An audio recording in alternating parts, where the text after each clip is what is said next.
والصلاة والسلام على أشرف الأنبياء والمرسلين. أما بعد فأعوذ بالله من الشيطان الرجيم. بسم الله الرحمن الرحيم. لكي لا تعصوا على ما فاتكم ولا تؤمنوا بما أعطاكم والله لا يضل من كان يشرك. صدق الله العظيم.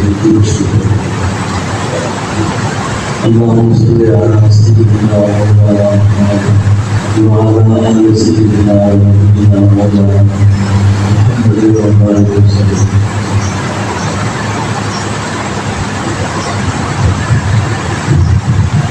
ایک بہت شدید بیماری ہے اور ایک سخت قسم کا معاملہ ہے جس میں پڑھے لکھے لوگ ان پڑھ مرد عورتیں اکثریت کو پتہ ہے اور وہ مخالفہ بیماری یہ ہے کہ انسان خوبیوں کا اکتساب اپنی طرف کرتا ہے، کمال کو اپنی طرف دیکھتا ہے،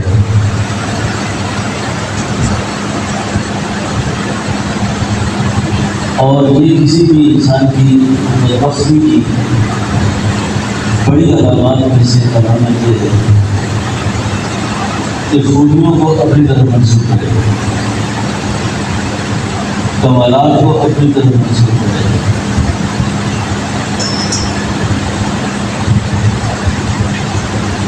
کوئی چیز مل جائے، کاروبار بڑھ جائے، نوکری میں ترقی ہو جائے، عزت شہرت مل جائے، اس کو اپنا کمال سمجھے،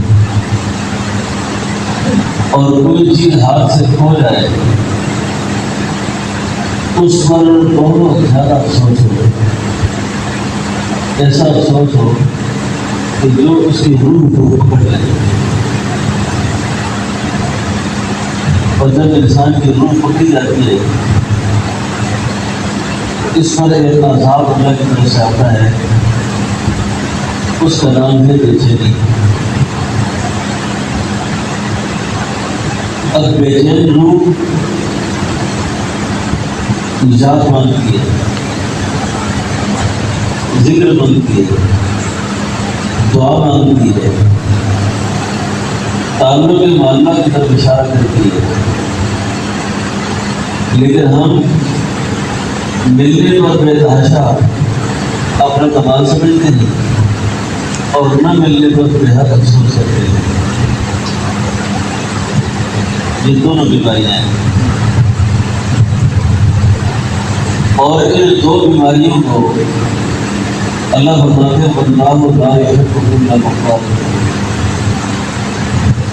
یہ شیخ نے بگاڑنا، میں نے یہ کیا ہے، میں یہ کر رہا ہوں، میری وجہ سے ہوا ہے، یہ سب نفسانیت ہے، یہ سب کی سب نفسانیت ہے، اور جہاں نفس آ جائے وہاں محبت نہیں ہوتی، معرفت نہیں ہوتی۔ اپنی کوئی چیز ہے ہی، اسی لیے بزرگوں نے لکھا ہے کہ ہر شخص کو، ہر مومن کو سب سے پہلی جو چیز حاصل کرنے والی ہے وہ ہے نور معرفت، وہ ہے نور معرفت۔ نور معرفت کے نصیب ہونے کے بعد انسان خوبیوں کا انتصاب اپنی طرف نہیں کرتا، کمالات کا انتصاب اپنی طرف نہیں کرتا۔ آپ کہیں گے کہ جب خوبیاں اپنی نہیں تو وبال بھی پھر اپنا نہیں ہونا چاہیے کہ میری قسمت کا ایسا لکھا ہوا تھا۔ سیدنا حضرت داؤد علیہ السلام نے اللہ رب العالمین سے عرض کی کہ یا اللہ آپ اس بات سے تو خوش ہوتے نہیں کہ اچھی تقدیر ہے اور بری تقدیر کا انتخاب آپ اپنی طرف نہیں کرنے دیتے، مجھے ذرا اس مسئلے کو سمجھا دیں۔ تو سیدنا داؤد علیہ السلام کو اللہ نے فرمایا داؤد اس مسئلے پر مجھ سے بحث نہ کرنا، یہ مسئلہ ذہن بحث نہ لانا، اگر اس مسئلے کو بحث میں لاؤ گے تو میں نبیوں کی لسٹ سے آپ کا نام نکال دوں گا۔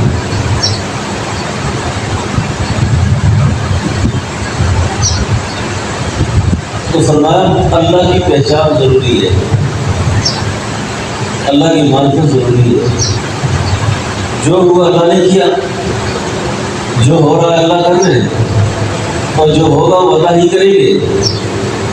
اس پر بڑی خوبصورت مثال ایک عارف نے دی ہے، وہ عارف مثال میں دیتے ہیں، بڑی اچھی مثال دیتے ہیں اللہ کی معرفت کیوں ضروری ہے۔ فرمایا اس لیے ضروری ہے کہ یہ جو دنیا میں تمہارا پڑاؤ ہے نا، جب تک تم نے اس دنیا میں قیام کرنا ہے، یہ عالم دنیا ہے، اس عالم دنیا کو تم اگر عالم برزخ سے پہلے اپنی راحت والی بنانا چاہتے ہو، دکھوں سے، غموں سے، انزائٹی جس کو کہتے ہیں، اس سے نکلنا چاہتے ہو، تو نور معرفت کو سمجھو،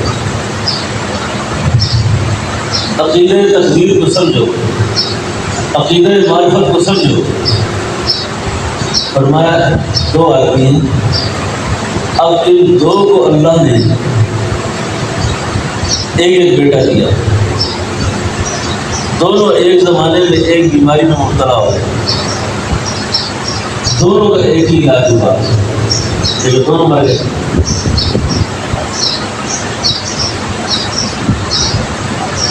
اب جب یہ دونوں مر گئے تو تعزیت والے آ رہے ہیں،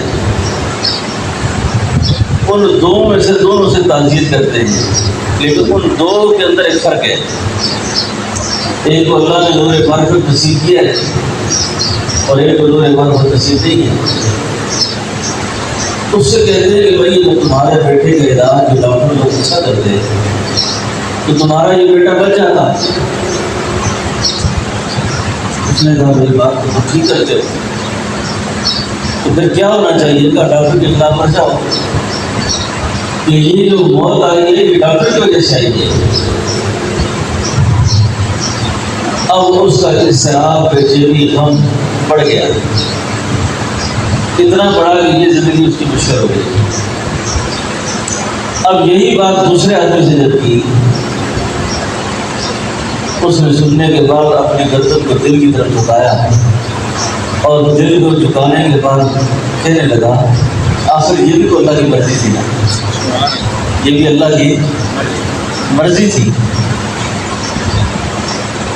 اب فرمایا ایک کا اضطراب بڑھ گیا اور دوسرے کا اس غم کے اندر بھی،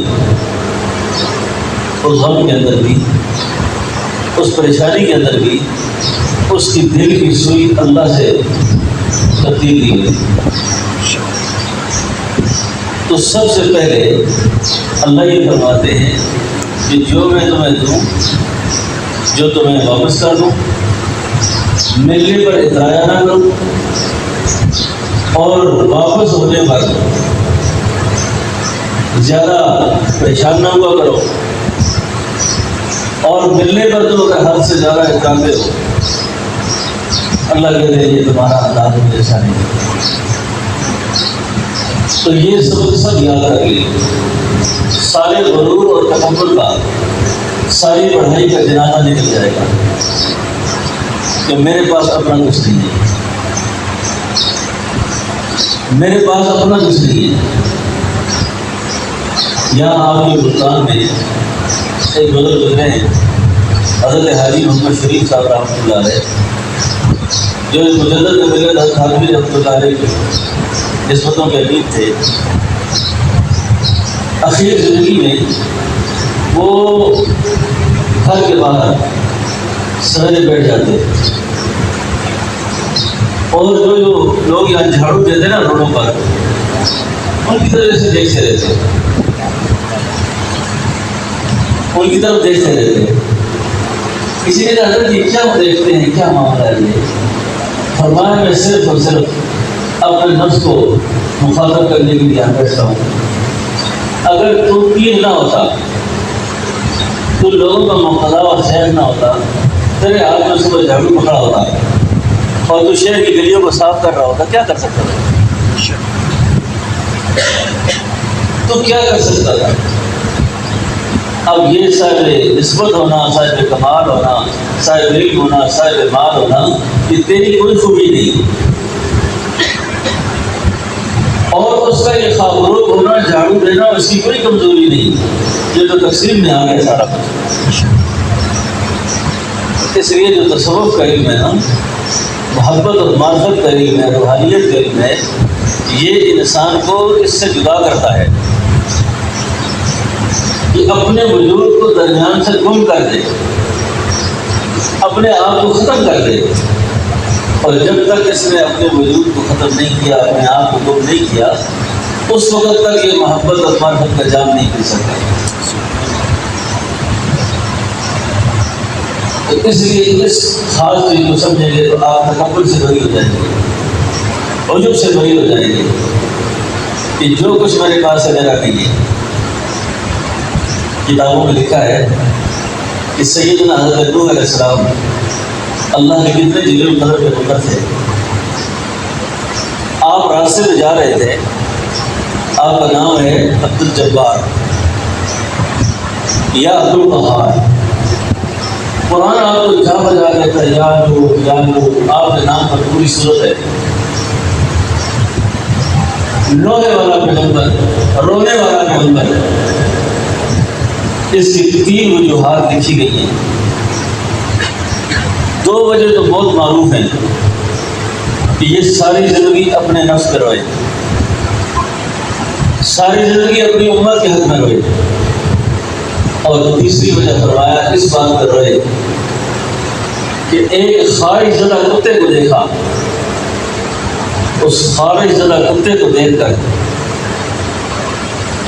دل میں خیال آیا کہ یا اللہ اس کتے کو تو نے کیوں پیدا کیا ہے؟ اتنی تکلیف میں پڑا ہوا ہے. ابھی یہ خیال گزرا تھا نا، غیبی آواز آئی، نوح میں ایسا ہی بنا سکتا تھا، مجھ سے اچھا اگر آپ بنا سکتے ہو آپ بناؤ. ساری زندگی اللہ کا پیغمبر اس بات پہ روتا رہا، یہاں تک کہ نام ہی نوح پڑ گیا. اگلی بات، کتے کو اللہ نے گویائی، کتے کو اللہ نے زبان دی، اور کتا اللہ کے پیغمبر سے مخاطب ہوا اور مخاطب ہو کے کہنے لگا سگ دیا. اس نے دیا. سگ فارسی میں کتے کو کہتے ہیں.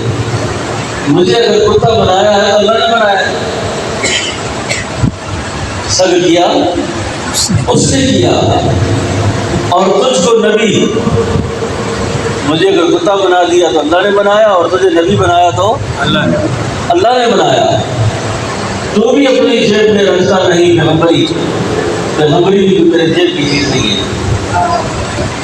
کہ تو نے جیب سے نکال کر اعلان کر دیا میں پیغمبر خدا کا. اللہ اکبر. اللہ کا پیغمبر ساری زندگی اس بات پر ہوتے رہے.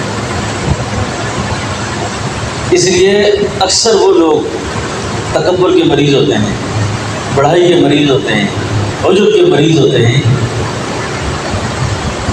جن کو اللہ نے یا تو مال دیا ہے یا حسن دیا ہے یا کوئی کمال دیا ہے، وہ اپنی جان کو سنبھال نہیں سکتے. اب وہ دوسروں کی حقارت کرتے ہیں، دوسروں کو چھوٹا سمجھتے ہیں. جب وہ دوسروں کے بارے میں ان کا یہ ذہن ہوتا ہے نا، تو اللہ کی بارگاہ میں ان کا کوئی تذکرہ نہیں ہے. اللہ کی بارگاہ میں ان کا کوئی تذکرہ نہیں ہے. اللہ کی بارگاہ میں ان کا کوئی تذکرہ نہیں. اگر آپ جائیں، میں چاہوں کہ ہمارے تذکرے آسمانوں پر ہونا، اور ہمارا شمار وہاں ہونے لگے، وہاں بھی جتنی مہم آ جائیں، تو سب سے پہلا سبق یہ ہے، سب سے پہلا سبق کہ گم شو ختم ہو جائے۔ سلطان بہو رحمۃ اللہ علیہ بہت بڑے عالم گزرے ہیں، وہ کہتے ہیں فانی تائیں فانی کر کے بولی، فانی تائیں فانی کر کے بولی، بولی ماری وحدت دریا میں بڑھ کے بیٹھی ذات الہی۔ تو پہلے فانی ہو، پہلے مٹا اپنے آپ کو، اور اگر تو پھر اللہ کو نہ پا سکے، اللہ کو نہ دیکھے، مجھ پہ ہنسنا، میرا مذاق کرنا، یہ کیا بات کر کے گیا تھا، کیا کہہ کے گیا یہ؟ اب تو فانی نہیں ہوتا اور باقی کو پانا چاہتا ہے، باقی اس وقت تک نہیں ملتا جب تک طوفانی نہیں ہوگا۔ اب طوفانی ہے نہیں تو تو چاہتا ہے کہ جس کو ہمیشہ بقا ہے اس سے تیری دوستی ہو جائے، اس سے کیسے دوستی ہو جائے؟ فانی تائیں فانی کر کے، فانی تائیں فانی کر کے بولی بولی ماہی وحدت دریا میں بڑھ کے دیکھی ذات الہی۔ تو جب تو فانی ہو نا تو پھر وحدت کی دریا میں چھلانگ لگا، اللہ مل جائے گا تمہیں، اللہ مل جائے گا تمہیں۔ پھڑ تلوار فنا دی ہاتھ میں آ جا بے غم ہو کے، جب تو ایک بار فنا ہو، ختم کر اپنے آپ کو، پھر بے غم ہو کے میدان میں آ جا، پھر یہ مخلوق کے غم خوف ہر چیز اللہ تیرے اندر سے دور کر دیں گے اور تجھے اپنا بنا دیں گے۔ اس لیے ہمیں معلومات کی حد تک اللہ کا پتہ ہے، علم ہے ہمارے پاس کہ اللہ ہے، پھر پتہ چلا تو شروع ہے، اندر سے کچھ بھی پتہ نہیں۔ اور دوستوں ایمان کی یہ جو کمزور ہے نا، یہ نجات کے لیے کافی نہیں، نجات کے لیے یہ بات انتہائی ضروری ہے کہ ہم دل و جان سے اللہ کے محبوب بن جائیں، اور یہ چاہیں کہ ہمارے تذکرے آسمانوں پر ہوں۔ اس کے لیے یہ ضروری ہے کہ انسان جو ہے پہلے مٹ جائے، کسی خوبی کو کسی کمال کو اپنی طرف منسوخ نہ کرے، کسی چیز کو اپنی طرف منسوخ نہ کرے، اور کسی بھی انسان کو ہلکا چھوٹا نہ سمجھے۔ کسی کو نہ سمجھے، کیوں؟ توبہ دل کا فعل ہے، پتہ نہیں کس کا تعلق اللہ سے کتنا زیادہ ہے، اور کون اللہ کے کتنے قریب ہے، اور میں اس کی حقارت کر کے اس کو چھوٹا سمجھ کر اپنے مقام کو گرا دوں، اپنی حیثیت کو ختم کر دوں، اپنے مقام کو گرا کے ختم کر دوں، اپنی حیثیت کو ختم کر دوں اللہ کے آگے۔ اس لیے یہ دو باتوں کا خیال رکھیں، ملنے پر اترائے نہیں، بچھڑنے پر حد سے زیادہ افسوس نہ کریں۔ جن کو اللہ نے اپنی محبت دی ہے نا، اپنی معرفت دی ہے، امام اعظم ابو حنیفہ رحمۃ اللہ علیہ کے بارے میں ہم کہتے ہیں کہ کپڑے کے بہت بڑے تاجر تھے۔ کسی نے آ کے اطلاع دی، کہا حضرت آپ کو وہ جو جہاز آ رہا تھا کپڑے کا وہ تو غرق ہو گیا سارا، دریا گرد ہو گیا سارا۔ کہا الحمدللہ۔ تھوڑی دیر بعد اطلاع آئی کہ حضرت وہ بات جھوٹ تھی۔ کہا الحمدللہ۔ کیا کر سکتے ہیں، کیا کر سکتے ہیں؟ تو ہم میں سے اکثر لوگوں نے نا لاشعور کے اندر ایمان قبول کیا ہوا ہے، اور قدر خیر شر من اللہ تعالیٰ کو پڑھتے ہیں، لیکن تھوڑا سا مزاج کے خلاف نہیں ہو جائے زمین آسمان اکٹھا کر لیتے ہیں، تھوڑا سا زمین آسمان کو ہم کعبے میں لا دیتے ہیں، اکٹھا کر لیتے ہیں۔ ایسا کیوں ہوا ہے؟ ایسا کیوں کیا آپ نے؟ اس لیے سارے کے سارے لوگ اپنے معاملات اللہ کی سپرد کریں، اللہ کے حوالے کریں، اور ہر وقت دعا میں التجا میں اللہ کی طرف رجوع رکھا کریں اور خوب خوب دعائیں مانگا کریں۔ ایک تو ہمارے اندر تکبر کی وجہ سے، انانیت کی وجہ سے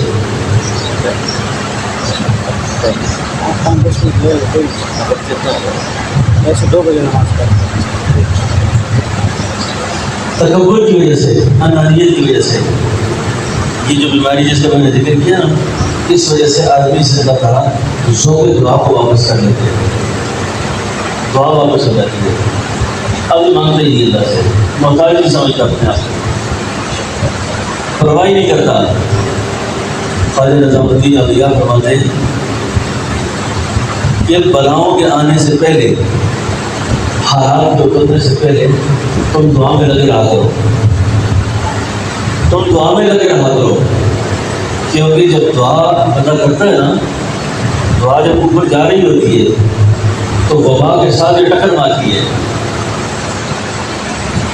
وبا کے ساتھ یہ ٹکر مارتی ہے، اور وبا کا فاصلہ اگر زیادہ ہو، دعا کا فاصلہ کم ہو تو وبائیں اتر جاتی ہیں، دعا پیچھے ہو جاتی ہے۔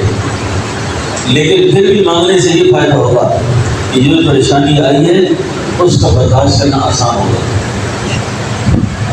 اس کا برداشت کرنا آسان ہوگا، نہیں تو پھر اب پریشان رہے، برداشت کرنا مشکل ہوگا۔ تو دعا ایک قضا کو ٹال دیتی ہے، دعا قضا کو ٹال دیتی ہے۔ تو اس لیے خاص طور پر یہ بات ہے کہ تکبر سے بڑی ہونے کے لیے ضروری ہے کہ کسی خوبی کو، کسی کمال کو اپنی طرف منسوخ نہ کرے، اور آنے والے حالات پر اتنا زیادہ بھی پریشان نہ ہو کہ آپ کا تعلق اللہ سے ختم ہو، اور اللہ کی تقدیر پر راضی رہنا آپ کے لیے مشکل ہے۔ بس یہ نقطہ ایسا ہے، اس نقطے پر انسان کے اعمال اگر کرے گا وہ بھی بڑے زوردار ہوں گے، جتنی بھی نیکیاں کرے گا ان کے اندر جان ہوگی، اور یہ بنیاد ٹھیک نہیں ہوگی تو اعمال کے اندر جان نہیں ہوگی۔ اللہ رب العالمین ہم سب کو اعمال کی توفیق نصیب فرمائے، اور اپنی رضا کو راضی ہونے والا بنائے، اپنی رضا کو راضی ہونے والا بنائے، اور بلا تقدیر کا، قسمت کا کبھی نہیں کرنا، قسمت کا گلا کبھی نہیں کرنا۔ قسمت کے گلے جو لوگ کرتے ہیں نا وہ پریشان ہوتے ہیں، اور اس کی سب سے بڑی مصیبت جو نازل ہوتی ہے، جس آدمی کو اپنی قسمت کا گلا ہونا، اس کی دعا قبول نہیں ہوتی، اس کی دعا قبول نہیں ہوتی۔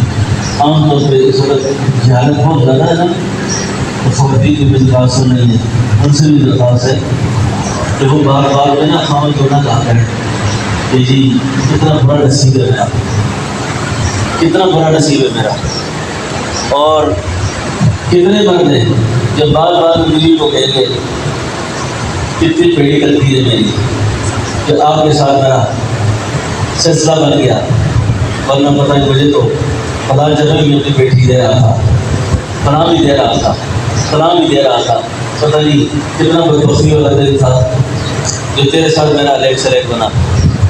ہاں، عورتیں بھی غصے میں جب آتی ہیں نا، عورتیں بھی غصے میں آتی ہیں نا، پھر کیا کہتی ہیں کہ لکھنؤ کے لوگ بولنا بڑے سمجھدار تھے نا، لکھنؤ والے نا، لکھنؤ والے، لکھنؤ کے لوگوں کے اندر بڑی ظرافت ہے نا۔ تو باتیں سنا دوں آپ کو، کیونکہ بڑی مظفر صاحب کو نیند آ رہی ہے، ذرا جاگ بھی جائیں گے، سنا دوں۔ وہ مہمان ہوا نا داماد، تو آپ کو پتہ ہے جب نیا نیا داماد ہو تو اس سے بڑی آہ بھگت ہوتی ہے، ادھر تکیا ادھر تکیا، ادھر سرانا ادھر سرانا۔ جب پرانا ہو جائے نا تو پھر آپ سمجھ لیجیے، جی بات سمجھ آ رہی ہے آپ کو؟ سارے آزمائش گزرے کہ نہیں گزرے؟ ہاں ایسے گزرے ہوئے نا، آپ اکیلے نہیں سب۔ تو وہ داماد جب مہمان ہوا نا تو ساس صاحب ہے نا ٹھنڈوں سے توازن